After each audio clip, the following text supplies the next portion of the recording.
Hello, another morning mga sis. So officially spring na gidiri sa New Zealand. Warm na, nice na kayang weather.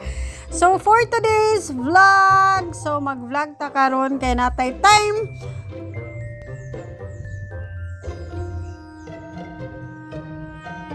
Akong plan karon maguna-guna ko, naguna-guna giday ko ba. Maguna-guna ko sa kong garden kay murag daghan na kay sagbot. Basta spring na diri sa New Zealand, paspas na kay mga sagbot, mugara na sila og tubo. Nangita ko diri unsaon ni na paagi unsaon ni nako kong garden para nga ma-organize siya kay kaning mustasa.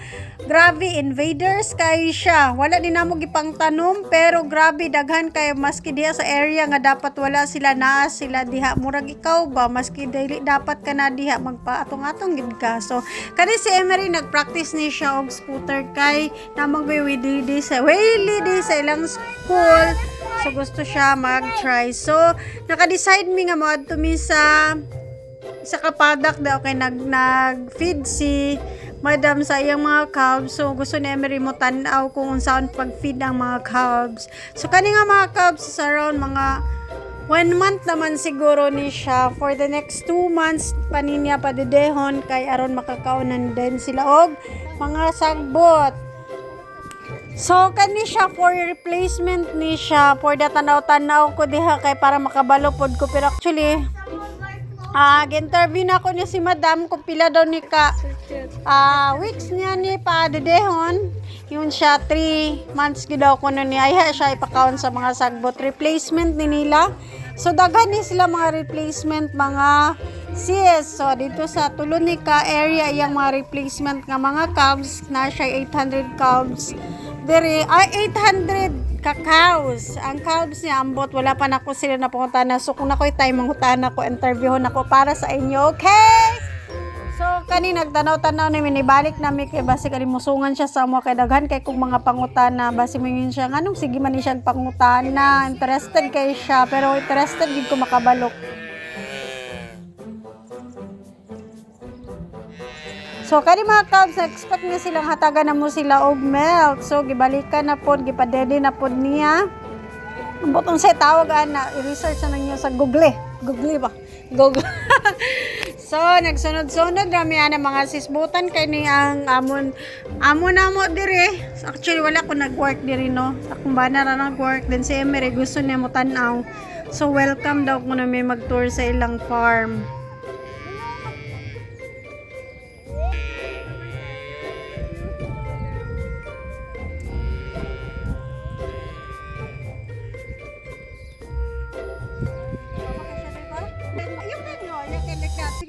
So, enjoy na to ang view nga na mga calves, mga sis.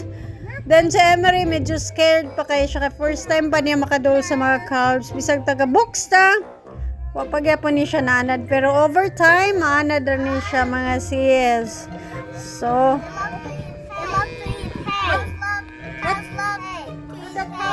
the calves love to drink milk? So karon nga naadlaw nagi nakatunan si Emery nga ang mga calves daw ganahan og hay.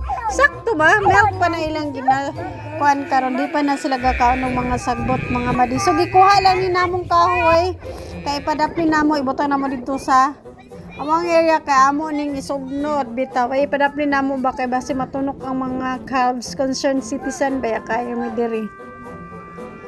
So, pagdali, so, amo nang ibalhin dito ng area, tapos nagsunod-sunod, tapos naka-decide dahil may nga marag magsulod na lang dahil mi kay magpadayon mi sa mong garden. Nakatanaw, pagid ko landmine, diri mga madi, nakatulog ko landmine, pero okay ra kay, organic mi siya. Organic nila kinaon, so okay ra, di pareha sa tao, nga, murag lahi na to.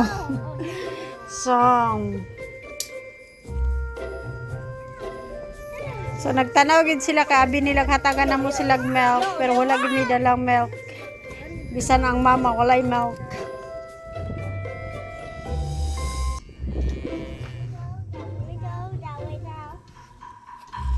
Oh, giprank na mo sila nga.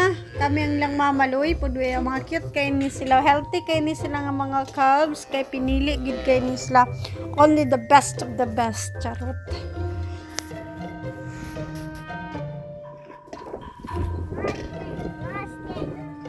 So gitudlo pod na ako, ipakita pod na ako diri ang imnanan sa ilang mga calves. So na sila imnanan gibutang diri. Dito pod sa pikas na kada paddock na ay paddock. Lahi man sila mag-brands og paddock diri kay pina-arty gid bitaw, pero kita mga Bisaya bayata gahita pero kumbati gyahapon no. So murag pila ni ka mga calves, so bayobay nilang mga calves diri. Mga replacement ni nila. So nagtago na sila kay murag nahadlok na sila sa amo kay murag gibatian siguro sila sa muna. So gihap na ni Emerit pila ang mga calves, pero wag na niya na hurot og gihap tanan kay murag maglibog siguro siya. Na kaning calves gusto unta niya ipet, pero magtanaw raman siya magtutukay raman sila so tukaan niya ang mga calves.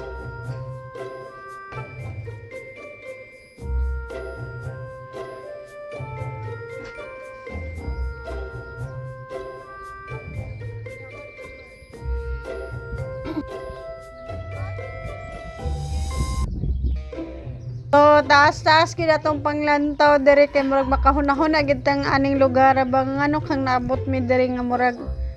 Pero actually kani nga lugar mga sising, kuan kay cool kay ni siya kay dol rin sa highway, dol sa school, then dol pod sa grocery store. And pero country living lang gid siya, pero okay ra kay na kay tanan nga mga amenities nga naa sa syudad na po diri sa amuha na may internet, free among internet diri, free among water, among ginabayaran is ang among kuryente, among ginabayaran diri, then among grocery muna among ginabayaran. Pag humanad to anhin na pod ko diri sa garden kay ako na pod ning i-replant ni akong bok choy kay ako ni siyang pabulakon kay kuhahan ako siyang similya kay parang di na ko magpahit og similya sa among bok choy kay ganahan mit bok choy compare sa mustasa kay ang mustasa pag matigulang na mo pait na manggod siya. Ambot lang karing bok choy diri kay wala pa ko ka-try diri bok choy diri sa New Zealand kung mupait ba din basta matigulang na. So hanga kayo mga sisil, samtang ga voice over ko diri nagtanaw ko sa akong gibuhat kay kana siya kana mustasa akong tanan siyang limpyuhan pero naka-realize ko nga daghan na kay ming mustasa murag samok na kay siya ako na lang gini siyang ibton ilabay o kanang bok choy di ay pabili na ako kay namulak na manggod na siya. So ako nang kuha anog seedling in the future, so ako guna pa kay ko diha.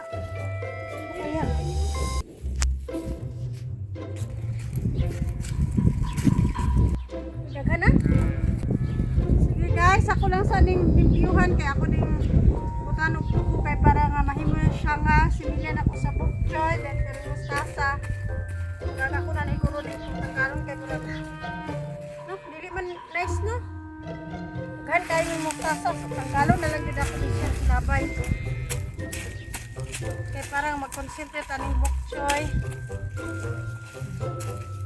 Sige, see you. Bye-bye.